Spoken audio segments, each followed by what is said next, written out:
Greetings, Iain from RTO here. Welcome to another Battle of the Debuts, where we look at two albums from the same genre and put them up against each of their debut albums and try and work out who was the best. Before we go on with this one, last week we had Metallica going up against Megadeth, and for the first time ever we had a dead heat. No one could really split them up.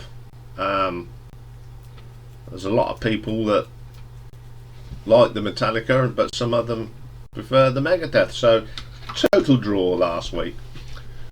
So today we're going to look at some punk, and we're going to look at two punk bands, one from America and one from the UK. So we're talking of the Ramones and the Sex Pistols. So we're going to start off with the Ramones because they released their album first. The Ramones, of course, were formed in New York City, in Queens, in 1974, and they are often cited as the first true punk rock group. Despite their limited commercial success in America, initially the band was highly influential in the States, Argentina, Brazil, Europe, including the United Kingdom, of course, Netherlands, Germany, Sweden and Belgium. All the band members adopted the pseudonyms ending with the surname Ramone, or none of them were never related. It was inspired by Paul McCartney of the Beatles, who used to check in as a pseudonym. So let's talk about their debut album, The Ramones, that was released on the 23rd of April 1976 by Sire Records. And so on here we've got Joey Ramone on lead vocals, Johnny Ramone on the guitars, Dee Dee Ramone on bass and co-lead vocals on the 53rd and 3rd, and then we've got Tommy Ramone on drums and backing vocals and an associate producer. The rest of the album was produced by Craig Leon, and Greg Calby was the mastered it. So the first track on this album is of course one of the most recognisable punk rock songs ever, Blitzkrieg Bop. Great little track. Everybody knows this track, everybody knows who it's by. It's a terrific track. Then we get Beat on the Brat. Just love Johnny Ramone's great vocals on here. No, he's great. Johnny plays guitars. This is great riffs. Great vocal from Joey, but it's Johnny's great riffs on this, and a really good bass line from Dee Dee on that one. Really strong song. Then we get Judy Is a Punk. This is very short, but it's so full of energy, a typical sort of punk song. Great riffs, great drumming from Tommy, excellent stuff. Then we get a track called I Wanna Be Your Boyfriend. We've had this real vigorous high energy punk, and they put this little gentle pop song in with tones of punk, but it's a very good track. Then we get Chainsaw. This is a punk song that's got some really nice harmonies. No, harmonies and punk don't really mix, do they? But in this case it does, and it is very, very good. And we get a track called Now I Wanna Sniff Some Glue. Typical punk song, lots of energy in this, but of course the lyrics are a little bit thing. But then again, at the time, glue sniffing was a big issue. All over the world there were lots of people sniffing glue. I don't understand why, because, well, you know, the smell of glue makes you want to be sick. Doesn't get me high. I mean, I remember at the time, you know, these big marker pens, like one of these back in the day. When you took them off, you could get high on that. But obviously, they changed all that. Then the next track is "I Don't Want to Go Down to the Basement." One of my favourite Ramones tracks. I just think it's just got a great booming bass from Dee Dee. Great vocal from Joey. Brilliant stuff. Then we get Loudmouth. This has got some of the best drumming on the album from Tommy. Absolutely storming performance on the drums by Tommy. Then we get Havana Affair, another solid track. Great thumping drums. Great stuff. Listen to My Heart. One of the weaker tracks, but it's okay. Not too bad. 53rd and Third, my favourite track on the album, probably one of my favourite tracks, also by the Ramones. I think this has got some great guitars on here from Johnny. Tommy's drums are just brilliant. Solid track. Let's Dance, which is a Chris Montez cover. Yeah, don't do covers, Ramones. Rubbish. I don't want to talk around you with. I don't want to walk around with you. Short, sharp, punky, energetic song, great stuff. And the last track, Today Your Love. I think this has got some great riffs in this. Lovely riffs, very heavy metal riffs as well. What do I think of this album? It's one of the most essential punk albums. There are some really good songs on here. I love playing this album. It sounds as good as it did back in the day when I first heard it. So I really enjoy listening to that album. But that's what I think. But what do the critics think? Well, there's not much people were saying. John Rockwell of the New York Times gave it a good review, and here's just some of the things he said about it. What the Ramones do is deliver a non-stop set of short, brisk, intense songs. Conventional considerations of pace and variety are thrown calculatedly into the winds. The ingredients are simplicity itself. The effect in the end amounts to an abstraction of rock that is so pure that other associations get left behind.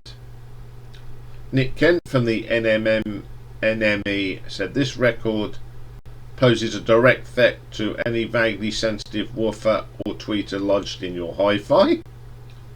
The Village Voice Robert Christgau said, while the power of the band's music draws from very anomalous sources, sheer little bits of controversial things, which I'm not going to go into, he couldn't deny that the sheer pleasure of music is brilliant on this. How did it do in the stars? Well, All Music have given it 5. The Austin Chronicle gave it 5. Christgau's Record Guide gave it an A. Mojo gave it 4. NME gave it a 10 out of 10. Q gave it a 5. Rolling Stone gave it a 3. Spin Alternative gave it 10 out of 10, and Uncut gave it a 4. How did it do with the folks? Well, it only got to a number of 111 on the US Billboard. Couldn't find any where it got in the UK, but over the time in the United Kingdom it did get to silver, 60,000 copies sold, and in the States it got to gold, which is 500,000 over there. So let's have a look at the nuts and bolts of this. Song quality, really good songs. I over their career they wrote some really strong stuff. Okay, there's some of the songs on here are a little bit controversial, but that's what punk rock was. If they wrote this today, they'd be cancelled without a doubt. It'd have upset lots of people, but there we go. That's the world we live in today. So I'm going to give that 4 out of 5. Production on this album is pretty good. It's plug-in and go stuff, and it's got that rawness and edginess to it. So we'll give that 5 out of 5. Reception. The critics loved it, but the American public didn't, and I don't know how the Brits think. But over the years, it's sort of grown. So I'm going to give it a 4 out of 5 for reception. Cover design, I just think it's just a great picture of the band. It says what it says on the tin. This is the Ramones. And the album's called the Ramones. So I'm going to give it a 4 out of 5, which gives us a grand total of 17 out of 20. So that was the first real punk album from America. So what was the United Kingdom's response? Our next contestant, the Sex Pistols. And the album, never mind the bollocks, here's the Sex Pistols. Formed in 76, put together by Malcolm McLaren, of course. And this album was released on the 28th of October 1977. As with with the Sex Pistols, the relationship with the band didn't start well. The original bass player Glenn Matlock left the band during the recording process, so he only played on one track. Sid Vicious came in and was credited with 2 songs, their only album, but it influenced a lot of people. So also by the time it came out, they'd been banned from telly, the album title didn't go down too well, people found the word bollocks offensive. Many record stores refused to carry it, just put a blank space instead. Got on telly for swearing all over the place. So who plays on this one? We've got Johnny Rotten on lead vocals, Steve Jones on guitar and bass and backing vocals, Paul Cook on drums, Glenn Matlock plays bass on Anarchy in the UK, Sid Vicious plays bass on Bodies and God Save the Queen, and the producers were Chris Thomas and Bill Price. First track on this one is Holidays in the Sun. It's just a really good song. And John Lydon and Johnny Rotten sounds really good on this. Great voice, very powerful sort of. Well, how do you put this without being? He sort of carries this song. You know, if it weren't for his songs, it'd just be very ordinary. His vocals, it'd be very, very ordinary. Okay, the next track is Bodies. Love the drumming on this. Some great screaming vocals from Johnny, and Sid Vicious's bass line on this is pretty good. Really good track. Then we get No Feelings. It's okay. It's not the best track. It's solid enough. Then we get Liar. Love Steve Jones' guitar on this. Again, it's John Lydon's vocal delivery is very unique, and a lot of the punk bands did try to copy this, and they just didn't get the same effect as John Lydon did. Then we get the classic God Save the Queen. came out at the time of the Silver Jubilee. But there you go. I like the song. Forget the words. It's just a great punk song. Then we get Problems, which is my favourite track on this album. I think this is the beginnings of the new wave of British heavy metal, actually, as well. Very heavy metal. Really good track. Then we get 17. It's a little bit different again. They've put a slow track on this.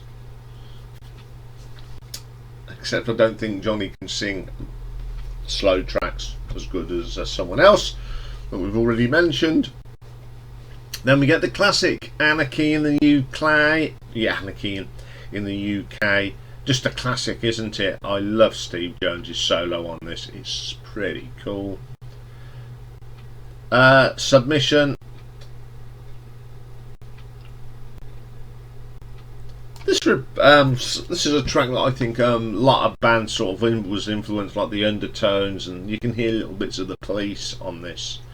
It's a really good track. Then we get another classic, Pretty Vacant. I think this is one of the benchmark punk songs. Pretty good. Then we get New York, which is a terrible track. Just don't like it. And then we have one of my favourite tracks as well, E.M.I. This is basically sticking the fingers up at a major record label, giving them a bit of jip, which they deserve. What do I think about this album? I think without this album, we wouldn't have had some of them great bands, especially some of the new wave of British heavy metal bands were influenced like this. Also other punk bands like Stiff Little Fingers, Sham 69. I think this is a great album. It's an essential album. Great songs. Really like this one. So, what did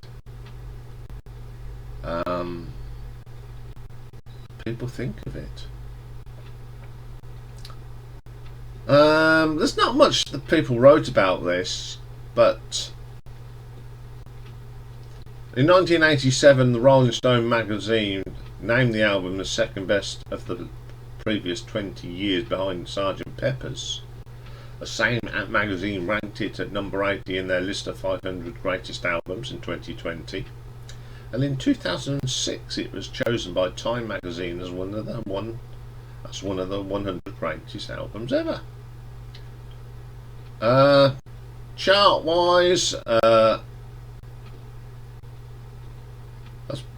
people banned it because of the cover, it achieved advance orders of 125,000 copies after a week of its release, and it remained a bestseller for nearly a year, spending 48 weeks in the top 75. It was certified platinum as well, so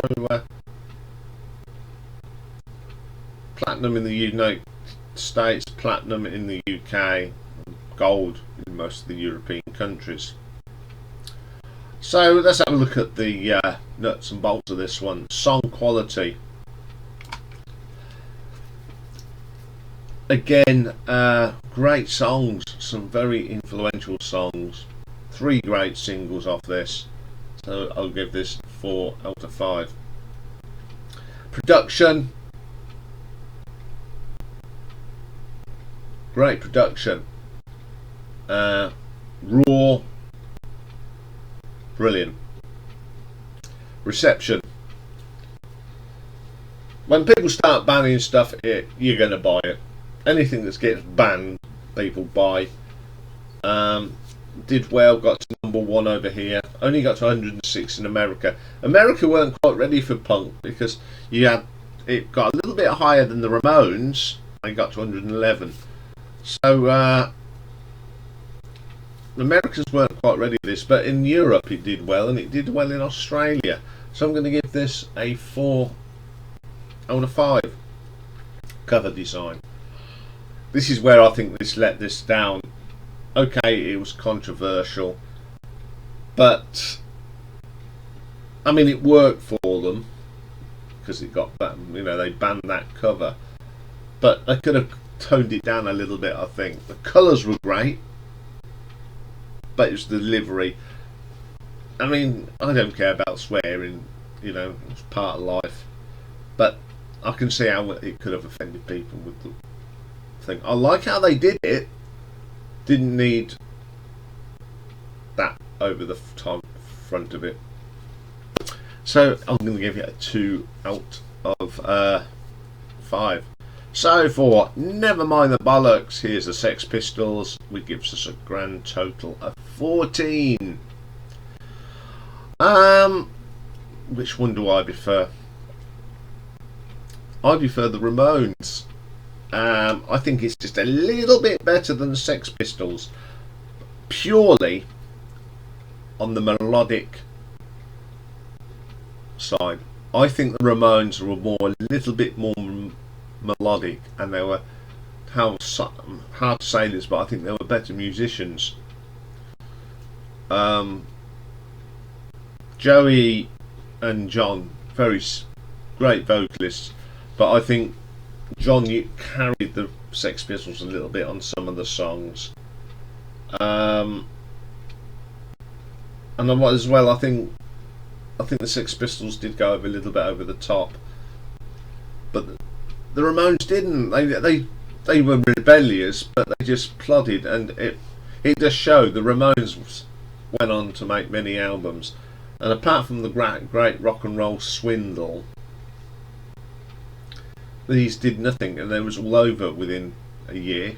They'd gone, but they still remain one of the most influential bands, even though their career was very short, as the Sex Pistols. So that's all for this. What do you think? Are you think the Ramones were better or the Sex Pistols? You know the drill. Just put your comments in the bottom. Doesn't matter what platform you watch it on. Just put your comments, and I'll tell you who wins next week.